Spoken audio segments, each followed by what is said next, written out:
Good morning, students.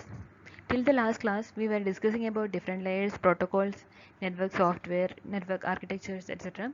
Now we will see an example of a network architecture where we can see how different layers are operating in a network. So the example for a network architecture is OSI reference model. So it is a model that was developed by International Standards Organization as a first step towards international standardization of protocols used in various layers. So, in a communication, it involves many networks. Uh, so, there should be a standardization for each network for the communication to take place. So, OSI acts as a reference model for standardization of protocols used in different layers. The OSI model is open system interconnection. It deals with connecting open systems, that is, the systems that are open for communication with other systems. So, OSI deals with connecting two systems that are open for communication. So, OSI has 7 layers. You can see in the figure there are 7 layers for OSI reference model. They are physical, data link, network, transport, session, presentation, and application. We will see the function of each layer in detail. The OSI reference model is not a network architecture, but because it does not specify the exact services and protocols to be used in each layer. So it does not define any specific services and protocols in each layer, but it acts as a reference model for what is the basic function of each layer in a network. It tells what each layer should do. It is just a pointer to indicate what are the general functions of each layer. It does not define or specify the protocols or the services used in each layer. Physical layer, it is the lowest layer of OSI model and it deals with transmitting raw bits over a communication channel. So physical layer deals with data in the form of zeros and ones. The data in the upper layers are divided into segments, frames, packets, etc. as it goes down through the layers, and when it reaches the physical layer, it is in the form of bits, that is zeros and ones. The design issue is to make sure that when a one side sends a bit 1, it is received correctly, and when it sends 0, it is received correctly at the receiver. So the physical layer should make sure the correctness of the data received at the receiver. The question in designing a physical layer are how many volts to represent the bit 1 and bit 0. So it need to decide on the voltage level to represent 0 and 1 in a communication. Whether the transmission to proceed in both directions, that is the direction of transmission, that is whether it is simplex or half duplex or full duplex. How initial connection is established, how the connection is terminated when both sides have completed transmission. So it deals with how to establish connection and how to terminate connection. Then how many pins the network connector has.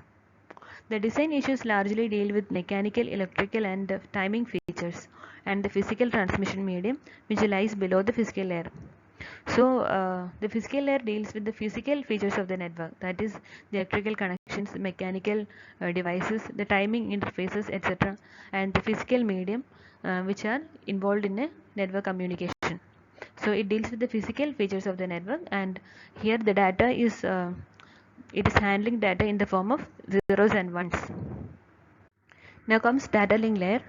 It is located above the physical layer, and the main task of the data link layer is to transform a raw transmission facility into a line that appears free to undetected transmission errors to the network layer. So the main task of the data link layer is to help the network layer to access the transmission medium. It is accomplished by having the sender break up the input data into data frames and transmit the frames frequently. So what the data link layer does is it receives data in the form of packets from the network layer, and it splits the packets into frames, and these frames are transmitted over the network. So the data link layer helps the network layer to access the transmission media using frames. If the service is reliable, the receiver confirms the correct receipt of each frame by sending back an acknowledgement frame. So the data link layer provides a feedback facility to intimate the receiver and the sender that the receiver has received the frames correctly. Another issue in data link layer is how to keep the fast transmitter from drowning the slow receiver in data. So if there is a variation in speed, in processing speed of the sender and the receiver, there are chances of data loss. If the sender is sending the data at the rate of 20 Mbps and the receiver speed, the processing speed of the receiver is in 10 Mbps, then the receiver will be overloaded and there will be chances of loss of data, or there can be chances of occurrence of errors. In such cases, the data link layer provides some feedback mechanism to synchronize the speed between the sender and the receiver. Some traffic regulation mechanism is needed to let the transmitter know how much buffer space the receiver has at the moment. So it provides the data link layer provides some traffic regulation mechanism uh, to let the transmitter know that how much buffer space is available at the receiver. So it provides some feedback mechanism to let the transmitter know that how much is the processing capacity of the receiver. This flow regulation and error handling are integrated in the data link layer. The broadcast networks have additional issue in the data link layer, how to control the access to shared channels. In broadcast networks, it takes additional support from data link layer. That is, um, it needs the help of data link layer to access shared channels. For this, the data link layer provides a special sublayer, that is medium access control, which helps the broadcast networks to solve the issue of accessing shared channels. The network layer controls the operation of subnet. Subnet is the part of the network that contains only transmission lines and switches. The key design issue is determining how the packets are routed from source to destination. The major role of the network layer is to determine the path of the packets from source to destination. The routes can be based on static cables that are wired into the network and are rarely changed. They can be also dynamic, being determined anew for each packet to reflect the current network load. So the routes can be either static or dynamic. Static means the packets may take same paths. In some cases, the packets may take same path from source to destination if they are connected by static cables. They can also be dynamic.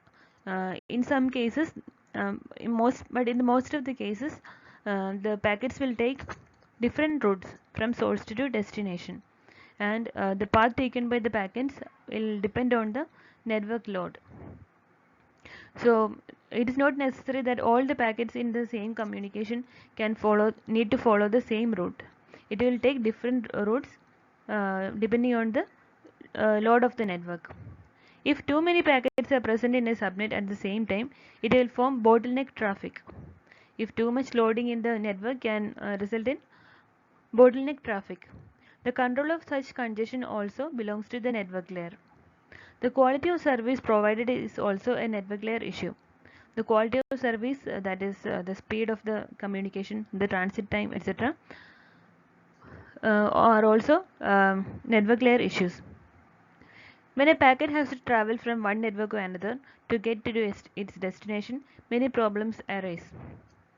If the source and the destination are connected in different networks, and if they need to communicate, then the packet has to travel through different networks to reach the destination.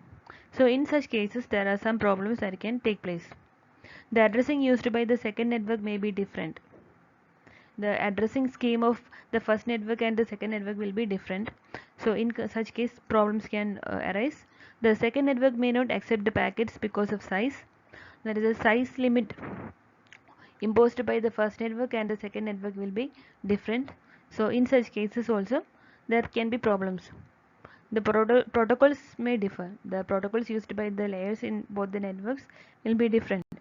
In such cases, there will some issues arise in communication or data transmission. So the network layer needs to overcome these problems to interconnect heterogeneous network. So the networks, if the networks are having different features or different properties, the network layer of the OSI model need to overcome these problems and establish data transmission. Transport layer. The basic function of transport layer is to accept data from above, split it up into smaller units if needed, pass these into the network layer and ensure that the pieces arrive correctly at the other end. So the transport layer is between session layer and network layer. So the transport layer receives data from the session layer, split into small units called segments, uh, and passes the data to the network layer. The transport layer isolates its upper layers from any change in the hardware technology. Any change in the hardware of the network will not affect the upper layers because of the presence of the transport layer. The transport layer determines what type of service to provide to the session layer and ultimately to the users of the network. The most popular type of transport connection is error-free point-to-point channel that delivers messages or bytes in the order in which they are sent. So the transport layer makes sure that the messages received are in the correct order or sequence at the destination. The other services of transport layer are transporting of isolated messages with no guarantee of order of delivery, broadcasting of messages to multiple destinations. The type of service is determined when the connection is established.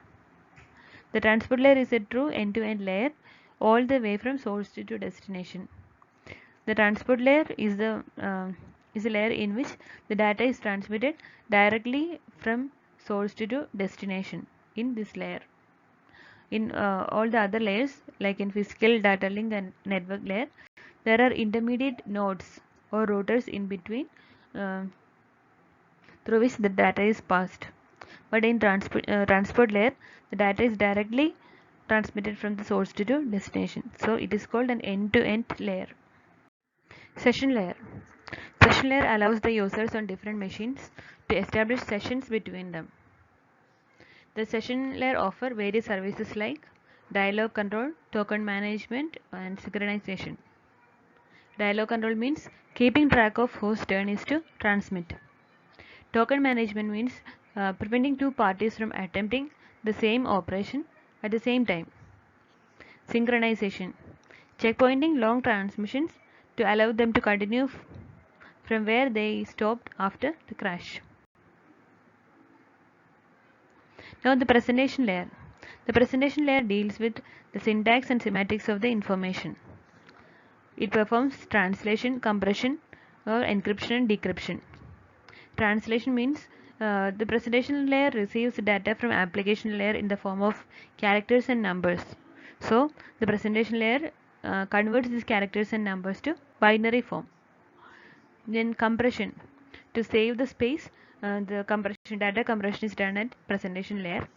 Then encryption and decryption.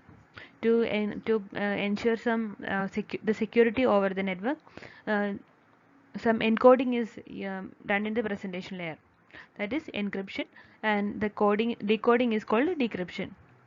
Encryption is done at the source machine, and decryption is done at the destination machine. So in order to make it possible for computers with different data presentations to communicate, the data structures to be exchanged can be defined in an abstract way. The presentation layer deals with standard encoding to be used for transmission. Application layer. It is the topmost layer of OSI model. It is used by network applications. Network applications means the computer applications that use internet like Google Chrome, Skype, Outlook, etc. The application layer provides services for the network applications, that is the applications that use internet with the help of protocols. The application layer contains a variety of protocols that are commonly needed by users. One of the widely used application protocol is HTTP, which is the basis of World Wide Web. HTTP is the application protocol used for web browsing or internet browsing. When the browser wants a web page, it sends the name of the page it wants to the server using HTTP. the server sends the page back. The other application protocols are used for file transfer, email, and network news. For file transfer, we use FTP. For email, we use SMTP. And for web browsing, we use HTTP or HTTPS.